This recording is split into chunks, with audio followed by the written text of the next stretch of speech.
So we've been trying to work with, we got him when he was just, like 10 weeks old.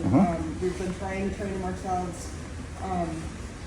I've had a lot of success with some skills. Still have a lot of issues with getting him not to pull. We typically walk him with a harness, but even with that, he still wants to pull. I like to run with him, and he does better with that because he has endless energy and wants to go fast. So Jack Russell in him never ends. Yes. Super friendly and gets along with everybody he's met so far. Okay. And he loves to counter surf, so we're trying to work on that. I mean, he will eventually, we use the command off. Yeah, good. We're going to go down, and he typically will, but we certainly can't leave food on the counter and expect that he's not going to. Right. Maybe that's not realistic ever, but well, no, absolutely. I think that's definitely an option. Yeah, it's getting better. I can let him in the kitchen when I'm cooking, but it's it's a constant management conversation. Yeah. Trying to think what else.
sitting down.